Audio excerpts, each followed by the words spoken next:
One of the shows I am waiting for to come to HBO Max, and that is Lanterns, has had some new developments. Now, of course, we know that Lanterns coming real soon, but San Diego Comic-Con's right around the corner, and we're going to get a training facility at San Diego Comic-Con. If you want to be a Green Lantern, you can go to this pop-up that they're having where you can train to become a Green Lantern, which, I'm curious. I could definitely use one of those rings. I got some ideas of, things that I can make that would just terrify people. Save the day.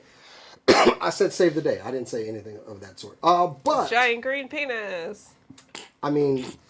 Somebody would be scared of that. The one thing I was curious about, though, I was looking at, we're getting a behind-the-scenes look at the new Superman movie coming through in the next few days. And I noticed there was an addition to the cast, as Aaron Pierre, who will be playing Jon Stewart in Lanterns, will be appearing in Superman, Man of Tomorrow, which, hell yes. Okay? I had not heard this man speak until, shortly after Lanterns was announced, and he's got the perfect voice for Jon Stewart. So I saw him. He's in a show. It's a very soapy show on Apple TV called The Morning Show. It's very good, but it's not my normal type of thing. It's not that comedic or anything. But his voice is magical. It is musical and very calm. I love his resonance. I agree. Perfect Jon Stewart voice. And with San Diego Comic-Con, that's the perfect time they're going to start plugging things. Nothing planned for Hall H for DC Studios this year, which is kind of weird. That is weird. But, they just started announcing a lot of Hall H. They just were talking about Vampire Lestat's going to be in Hall H. Yeah. But also, they're having a whole pop-up. What was that? It's the reaction you should expect from anyone who likes male. There's going to be stuff. It was just.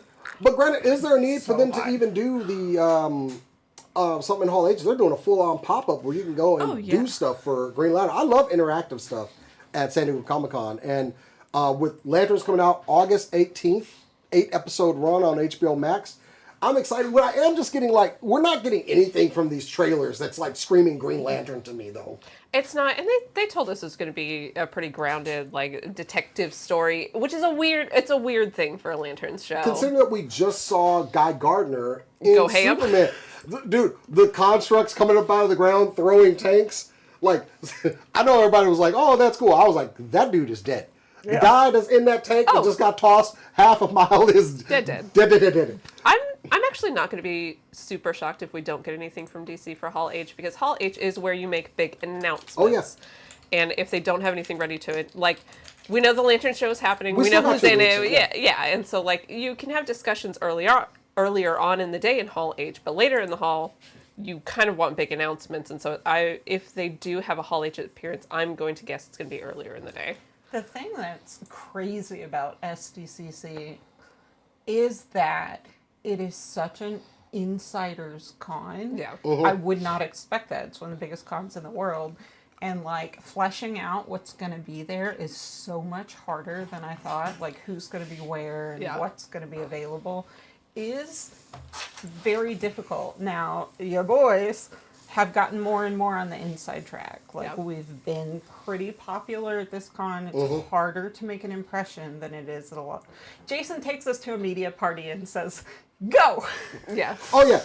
They are the best at the media parties. I just sit there and look cool or whatever, I don't know, and conversate with people. Y'all go out and drag people in and network and shit. Yeah, and you get exactly one point of connection and you go from there and then you start talking about stuff. It's where my salesy background actually comes out, and I'm hey, oh my God, where did you get that shirt? And then we're off, we're done. Yeah. It's so easy. The one thing that kills me though, y'all, back to Lanterns, I don't like that it's going to be a grounded series, because we just saw a Green Lantern doing cool shit with a Green Lantern ring, making constructs, poking a monster in the eye with a big construct. I don't want them constantly just walking around looking dirty in Oklahoma. I could literally go 5 minutes north and do that my damn self. Can I ask you a question? What? Do you want Avengers Endgame but for DC?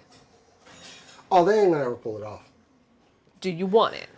I'd love it. I love Would comics. you like a big crescendo over multiple years? Maybe. This is how you get it. Okay, whatever. You start out, you have a big movie, but you start out small and you build over time. But you cannot skimp on the lantern constructs, considering I just saw a movie where they were doing cool shit with But they don't do that 24/7. They are faking you out. Oh. There's not going to be as many moments as you think, but they're faking you out on purpose. That's cool. Kyle Rayner's. I like Green Lantern. Kyle Rayner's my favorite Lantern. Like, I don't think we're going to get nothing. I think that's maybe the finale is a big. All right, we'll see. They're going to start I don't like when they wait till the. Not the Did you finale. like the first Iron Man movie? Yes, I did.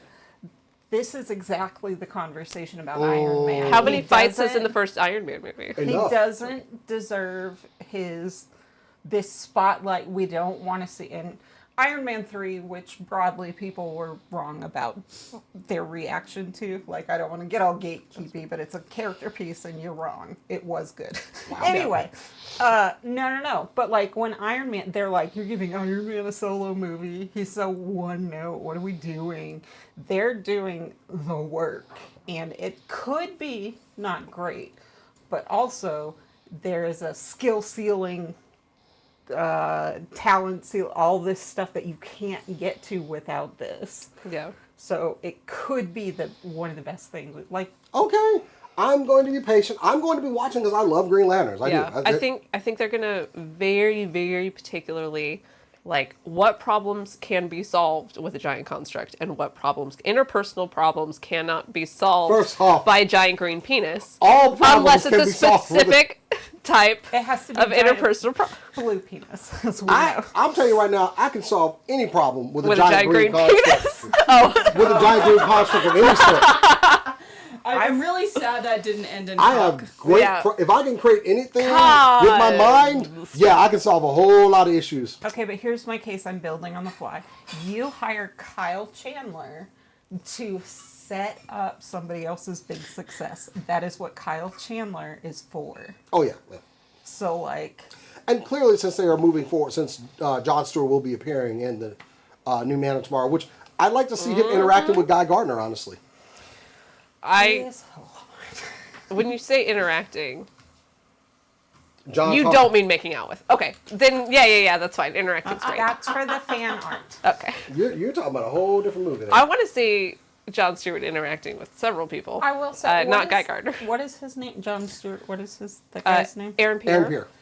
He's got the intensity that reminds me of, like, he doesn't look at all like him, but like Denzel, where he's got this like buried, tough I hear energy. the kids call that aura. They do call it aura. That's true. He drips aura. Yeah, definitely.